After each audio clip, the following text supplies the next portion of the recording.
Good morning. Welcome to my YouTube channel Physics Searcher.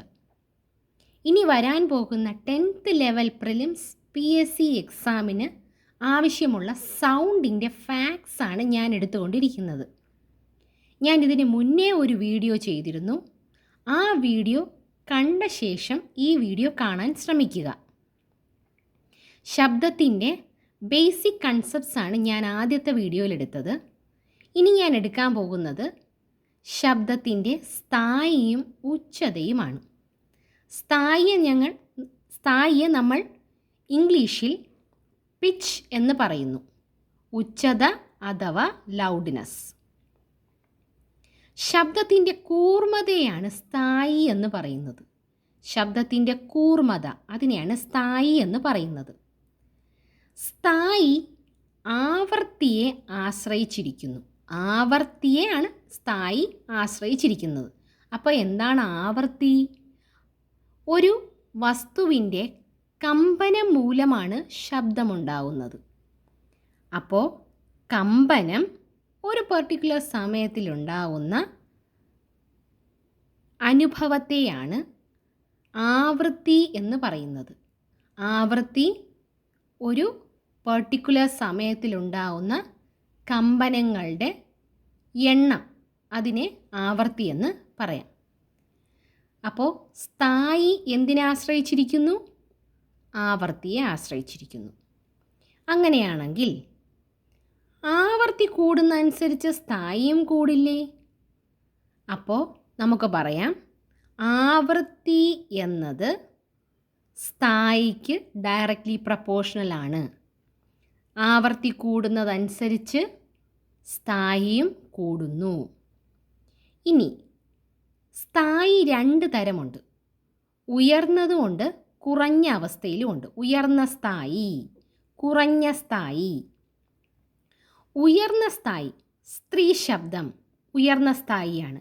കുയിൽ നാദം ഉയർന്ന സ്ഥായിയാണ്. ചൂളമടിക്കുന്ന ശബ്ദം ഉയർന്ന സ്ഥായി. അപ്പോൾ ഇതൊക്കെയാണ് ഉയർന്ന സ്ഥായിയുടെ ഉദാഹരണങ്ങൾ. അപ്പോൾ ശബ്ദത്തിൻ്റെ കൂർമ്മതയെ സ്ഥായി എന്ന് പറയുന്നു. സ്ഥായി ആവർത്തിയെ ആശ്രയിച്ചിരിക്കുന്നു. ആവർത്തി കൂടുന്നതനുസരിച്ച് സ്ഥായിയും കൂടും. സ്ത്രീ ശബ്ദം, കുയിൽ നാദം, ചൂളമടിക്കുന്ന ശബ്ദം എന്നിവ ഉയർന്ന സ്ഥായിയുടെ ഉദാഹരണങ്ങളാണ്. പുരുഷ ശബ്ദം, താറാവിൻ്റെ ശബ്ദം, ഇടിമുഴക്കം എന്നിവ സ്ഥായിയുടെ കുറഞ്ഞ അവസ്ഥയുടെ ഉദാഹരണങ്ങളാണ്. കുറഞ്ഞ സ്ഥായിയുടെ ഉദാഹരണങ്ങൾ പുരുഷ ശബ്ദം, താറാവിൻ്റെ ശബ്ദം, ഇടിമുഴക്കം എന്നിവ. അടുത്തത് എന്താണ് ഉച്ചത എന്ന് നോക്കാം. ശബ്ദം ഒരാളിലുണ്ടാക്കുന്ന കേൾവി അനുഭവമാണ് ഉച്ചത. ശബ്ദം ഒരാളിലുണ്ടാക്കുന്ന കേൾവിയുടെ ഒരു അനുഭവം. ഉച്ചതയ്ക്ക് ഒരു യൂണിറ്റ് ഉണ്ട്. ഉച്ചതയെ റെപ്രസെൻ്റ് ചെയ്യാൻ ഒരു യൂണിറ്റ് ഉണ്ട്. അതിനെ ഡെസിബൽ എന്ന് പറയുന്നു. ഇനി ഡെസിബൽ മീറ്റർ ആണ് ഉച്ചത അളക്കാൻ ഉപയോഗിക്കുന്ന ഉപകരണം. അപ്പോൾ ഡെസിബൽ ഉച്ചതയുടെ യൂണിറ്റും ഡെസിബൽ മീറ്റർ ഉച്ചത അളക്കാൻ ഉപയോഗിക്കുന്ന ഉപകരണവും. ശബ്ദത്തിന് സഞ്ചരിക്കാൻ ഒരു മാധ്യമം ആവശ്യമാണ്. ശബ്ദത്തിന് സഞ്ചരിക്കാൻ ഒരു മാധ്യമം ആവശ്യമാണ്. അങ്ങനെയാണെങ്കിൽ പ്രകാശത്തിന് സഞ്ചരിക്കാൻ മാധ്യമം ആവശ്യമാണോ? ആണോ ഇല്ലയോ? Yes or no? ഈ വീഡിയോ കാണുന്നവർ താഴെ കമൻറ്റ് ചെയ്യുക. ശബ്ദത്തിന് സഞ്ചരിക്കാൻ മാധ്യമം ആവശ്യമാണ്. അങ്ങനെയാണെങ്കിൽ പ്രകാശത്തിന് സഞ്ചരിക്കാൻ മാധ്യമം ആവശ്യമാണോ ഇല്ലയോ? അടുത്തത്, ശബ്ദത്തിന് ഏറ്റവും വേഗത്തിൽ സഞ്ചരിക്കാൻ കഴിയുന്നത് ഒരു വസ്തു, ഏത് വസ്തുവിലാണോ ശബ്ദം സഞ്ചരിക്കുന്നത് ആ വസ്തു ഖരാവസ്ഥയിലിരിക്കുമ്പോഴാണ്. അപ്പോൾ ശബ്ദം ഏറ്റവും വേഗത്തിൽ സഞ്ചരിക്കുന്നത് എപ്പോഴാണ്? ആ വസ്തു ഖരാവസ്ഥയിലിരിക്കുമ്പോഴാണ് ശബ്ദം ഏറ്റവും പെട്ടെന്ന് സഞ്ചരിക്കുന്നത്. അങ്ങനെയാണെങ്കിൽ ശബ്ദത്തിൻ്റെ വേഗതയുടെ റേഞ്ച് നോക്കൂ. ഖരം, അത് കഴിഞ്ഞാൽ പിന്നെ ഏറ്റവും സ്പീഡിൽ സഞ്ചരിക്കുന്നത് ദ്രാവകത്തിൽ, അത് കഴിഞ്ഞാൽ നെക്സ്റ്റ് വാതകം, നെക്സ്റ്റ് ശൂന്യത. ശബ്ദം ഒരു അനുദൈർഘ്യ തരംഗമാണ്. അപ്പോൾ ശബ്ദത്തിന് സഞ്ചരിക്കാൻ മാധ്യമം ആവശ്യമാണ്. ശബ്ദം ഏറ്റവും വേഗത്തിൽ സഞ്ചരിക്കുന്നത് ഖരാവസ്ഥയിലിരിക്കുമ്പോഴാണ്. ശബ്ദം ഒരു അനുദൈർഘ്യ തരംഗമാണ്. അടുത്തത് എന്താണ് ശ്രവണ സ്ഥിരത? ശ്രവണ സ്ഥിരത, നമുക്ക് പാട്ട് ആസ്വദിക്കാൻ കഴിയുന്നില്ലേ?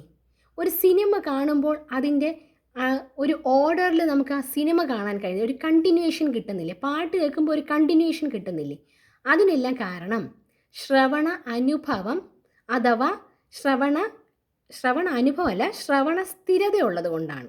ശ്രവണ അനുഭവം 1/10 സെക്കൻഡ്സ് സമയത്തേക്ക് നമ്മുടെ ചെവിയിൽ തങ്ങി നിന്ന് നമുക്ക് അടുത്ത ഒരു സൗണ്ട് കണ്ടിന്യൂസ് ആയി കേൾക്കാൻ കഴിയുന്നത് കൊണ്ടാണ് നമുക്ക് പാട്ടൊക്കെ ആസ്വദിക്കാൻ കഴിയുന്നത്. അപ്പോൾ ശ്രവണ സ്ഥിരത എന്ന് പറഞ്ഞാൽ 1/2 സമയത്തേക്ക് നമുക്ക് ആ ശ്രവണ അനുഭവം നമ്മുടെ ചെവിയിൽ തന്നെ തങ്ങി നിൽക്കുന്നത് കൊണ്ടാണ്. ശബ്ദം ഏതെങ്കിലും ഒരു പ്രതലത്തിൽ തട്ടി അതേ മാധ്യമത്തിലേക്ക് തിരിച്ചു വരുന്ന പ്രതിഭാസത്തെയാണ് ശബ്ദത്തിൻ്റെ പ്രതിപതനം എന്ന് പറയുന്നത്. ലൈറ്റിനും പ്രതിപതനം ഉണ്ടല്ലോ, അതുപോലെ ശബ്ദത്തിനും പ്രതിപതനമുണ്ട്. എങ്ങനെ? ശബ്ദം ഏതെങ്കിലും ഒരു പ്രതലത്തിൽ തട്ടി അതേ മാധ്യമത്തിലേക്ക് തന്നെ തിരിച്ചു വരുന്ന പ്രതിഭാസത്തെയാണ് ശബ്ദത്തിൻ്റെ പ്രതിപതനം എന്ന് പറയുന്നത്. ഇത്രയും കണ്ടൻറ്റ് നിങ്ങൾക്ക് മനസ്സിലായി എന്ന് തോന്നുന്നു.